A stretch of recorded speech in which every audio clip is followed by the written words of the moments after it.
नमस्कार। आध्यात्मिक संसार में आपका स्वागत है। आने वाली गुप्त नवरात्रि से जो भी साधकगण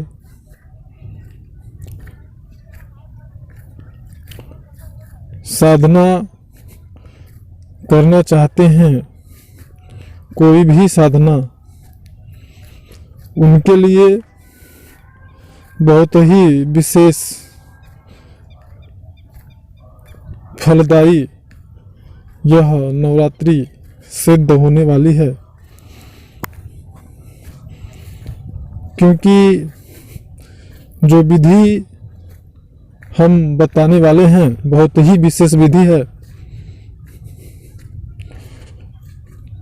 कोई भी मंत्र हो,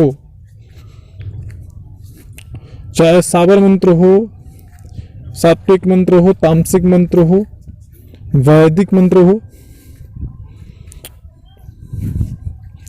बीज मंत्र हो, जो विधि हम बता रहे हैं, इस विधि से अगर आपने इस गुप्त नवरात्रि में साधना किया तो आपको सफलता प्राप्त करने से कोई रोक नहीं सकता।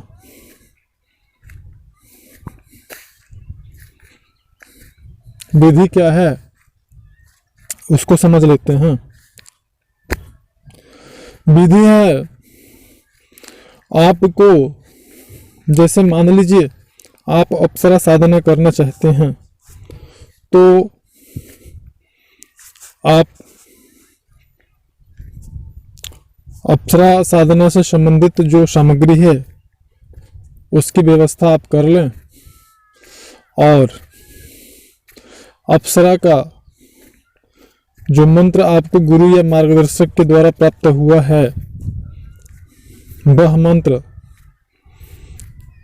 आप जो माला है उस माला से सूर्योदय से पहले किसी पवित्र नदी में जाएं और उसमें नाभि तक जल में आप खड़े हो जाइए स्नान करने के बाद, और पूर्व दिशा की तरफ मुख करके उस माला से उस मंत्र का 11 माला करिए। तत्पश्चात किसी पीपल के पेड़ के पास जाइए जो पूजा जाता हो, और वहां पर आसन लगा के बैठ जाइए, जमीन पे नहीं बैठना है, और उसी मंत्र का फिर 11 माला करिए या 7 माला यथासंभव। तत्पश्चात उसी मंत्र का किसी गौशाला में जाकर के 11 माला या 7 माला करिए, और पुनः उसी मंत्र का किसी शिवालय में बैठ करके 11 माला या 7 माला करिए। ध्यान रहे, जाप करने के बाद में जाप को संबंधित शक्ति को समर्पित करना न भूलें, और इस प्रकार से आपको 9 दिन करना है।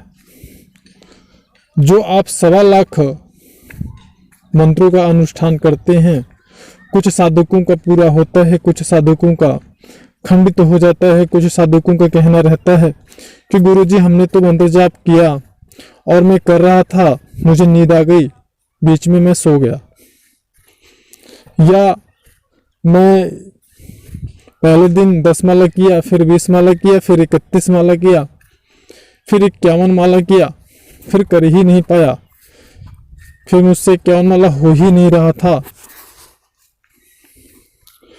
क्योंकि प्रारंभ में साधक बड़े उतावले होते हैं, बड़े ही जोश के साथ में साधना शुरू तो करते हैं, लेकिन फिर क्या होता है कि जाप संख्या को बढ़ाते जाते हैं, और उसके बाद जब उनका वो टाइमिंग बन जाता है तो फिर 1-2 दिन 4 दिन 10 दिन बाद उतना जाप संख्या बढ़ा देते हैं कि फिर वो उतना कर नहीं पाते हैं। तो उस स्थिति में उनकी जो साधना है वो खंडित हो जाती है। लेकिन जो विधि मैंने बताया, इस विधि से साधना किया अगर आपने, तो जो 1.25 लाख मंत्रों का लाभ आपको मिलता है उससे भी कई गुना ज़्यादा आपको लाभ प्राप्त होगा और सफलता प्राप्त होगी।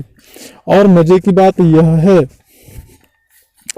इस साधना में इस प्रकार से जो विधि हमने बताया है, ऐसा करने से ये प्रतिदिन करना है।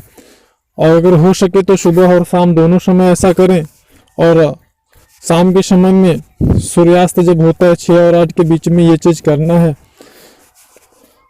और नहीं तो फिर एक टाइम पे सुबह सूर्योदय से पहले तो ऐसा जरूर करें। और मजे की बात इसमें यह है कि इस प्रकार से जब आप साधना करते हो तो उस स्थिति में आपको हवन करने की कोई आवश्यकता नहीं पड़ती है। मतलब हवन करना यहाँ पर इम्पोर्टेंट नहीं होता है। आपका 9 दिन जो पूरा होता है तो 9वें दिन या 10वें दिन आप उसी पवित्र नदी के किनारे या पीपल के पेड़ के पास में या गौशाला में जो है आप 108 आहुति या जो यथासंभव आप कर सके आप जाप कर ले, हवन कर ले।